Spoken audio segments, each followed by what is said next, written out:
రాష్ట్ర వ్యాప్తంగా జిల్లా హెడ్ క్వార్టర్స్లో జరుగుతున్న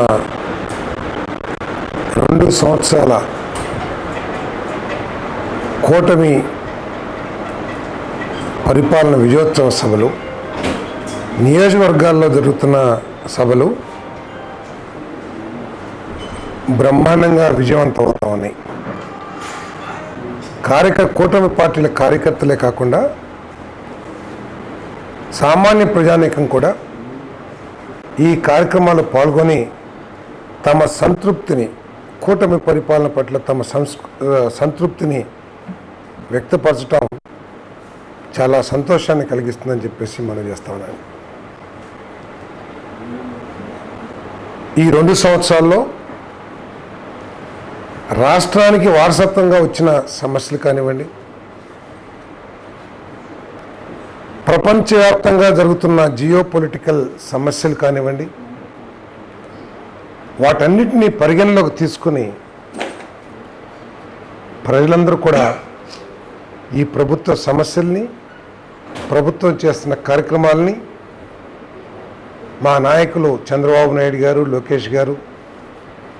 పడుతున్న కష్టాన్ని, పవన్ కళ్యాణ్ గారు పడుతున్న కష్టాన్ని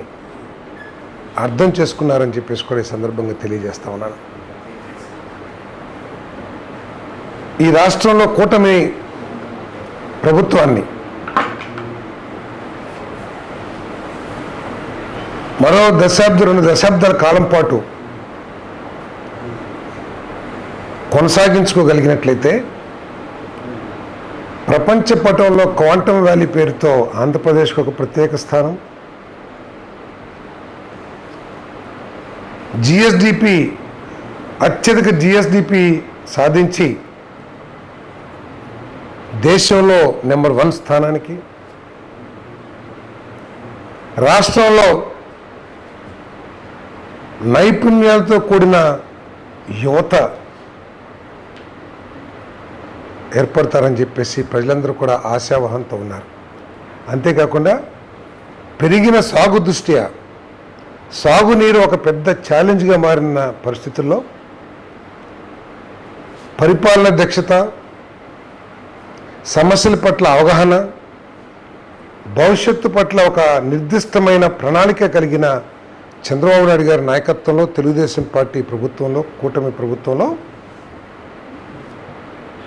సస్టైనబుల్ అగ్రికల్చర్ కల్టివేషన్ అంటే 10 రాబోయే దశాబ్దాల పాటు కూడా వ్యవసాయానికి సమస్యలు లేని ఇన్ఫ్రాస్ట్రక్చర్ క్రియేట్ అవుతుందని అన్ని వర్గాలు కూడా ఆలోచన చేస్తున్నాయి. ఇది చాలా సంతోషదాయకం. ఈ విజయోత్సవ సభలు ఏదైతే ఉన్నాయో సక్సెస్ అవటాన్ని ఏ విధంగా అయితే 124 సీట్లు వచ్చినా కూడా అహంకారంగా తీసుకోకుండా దాన్ని ఒక పెద్ద బాధ్యతగా మా నాయకత్వం భావిస్తుందో, నియోజకవర్గ స్థాయిలో విజయవంతమైన ఈ సభల్ని బాధ్యతగా మేము కూటమి పార్టీలకు సంబంధించిన శాసనసభ్యులందరం కూడా బాధ్యత తీసుకుని మరింత ఎక్కువ కష్టపడి ప్రజల సమస్యల్ని పరిష్కరించడానికి కృషి చేస్తామని చెప్పేసి మనం చేస్తామని. అదేవిధంగా బాధ్యత లేని వైఎస్ఆర్ కాంగ్రెస్ పార్టీ నాయకులు, అధినాయకుడు ప్రవర్తన కానివ్వండి, వారు వ్యక్తపరుస్తున్న భావజాలం కానివ్వండి, వాటి మూలంగా ఈ రాష్ట్రంలో ఒక కలుషితమైన వాతావరణం ఏర్పడుతుందని ప్రజలందరూ కూడా భయపడుతున్నారని చెప్పేసి మనం చేస్తా ఉన్నాను. ఈరోజు ఆ నాయకులు సిద్ధాంతపరంగా విమర్శించడానికి బదులు బురద వెళ్ళటానికి, విధ్వంసాలు సృష్టించడానికి, విధ్వంసకర శక్తుల్ని ప్రోత్సహించడానికి వారి భావజాలం ద్వారా, వారి మాటల ద్వారా, వారి స్పీచెస్ ద్వారా, వారి వ్యంగ్య ప్రవర్తన ద్వారా కలిగిస్తున్నారని చెప్పేసి బాధతో తెలియజేస్తానని చెప్పేసి మనం చేస్తాను.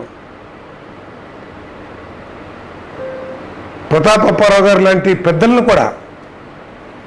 నాయన గారు అని ప్రేమగా పిలిపించుకున్న ప్రతాప్ అప్పారావు గారిని కూడా వైఎస్ఆర్సీపీ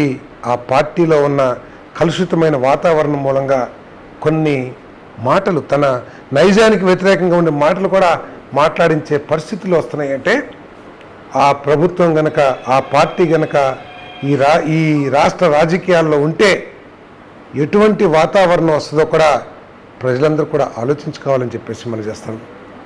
ఈ రాష్ట్రంలో కొన్ని సమస్యల్ని ముఖ్యమంత్రి గారు, ఉప ముఖ్యమంత్రి గారు, లోకేష్ గారు,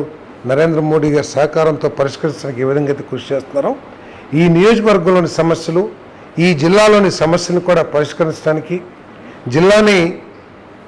ఇప్పుడు 5వ స్థానంలో ఉంది, దాన్ని ఇంకా 2-3 స్థానాలకు తీసుకువెళ్ళడానికి ప్రయత్నం చేస్తానని, ఈ నియోజకవర్గంలో ఉన్న సమస్యల్ని, రహదారుల సమస్య కానివ్వండి, రైతులకు కూడా సమస్య ఉంది, ఆ సమస్యలు కానీ చింతలపూడిని అత్యంత ప్రాధాన్యతతో పూర్తి చేయటానికి నేను కృషి చేస్తానని, అభివృద్ధి కాకుండా సంక్షేమ కార్యక్రమం ఎట్లాగూ ప్రభుత్వం అర్హత కలిగిన వాళ్ళందరికీ చేస్తూ ఉంది. నా శాఖ పరంగా మరి గృహాలని ప్రతి పేదవాడికి, అర్హత ఉన్న ప్రతి పేదవాడికి లభించే విధంగా చర్యలు తీసుకుంటూ కూటమి పార్టీలని బలోపేతం చేసుకుంటూ మరి పేదలకు అండగా ఉంటూ నేను ముందుకెళ్తానని చెప్పేసి కూడా ఈ సందర్భంగా తెలియజేస్తూ, మరి ఈ కార్యక్రమాన్ని ఇంత దిగ్విజయంగా గతంలో ఏ రాజకీయ పార్టీ కానీ నిర్వహించని స్థాయిలో ఈ కార్యక్రమాన్ని విజయవంతం చేసినందుకు మా party నాయకగణాన్ని, Janasena party నాయకగణాన్ని, Bharatiya Janata party నాయకగణాన్ని, మరి దీనికి ప్రశాంతంగా పూర్తి చేస్తానికి సహకరించిన పోలీస్, రెవెన్యూ, అగ్రికల్చర్ శాఖ అధికారులందరూ కూడా నేను ధన్యవాదాలు తెలియజేస్తాను.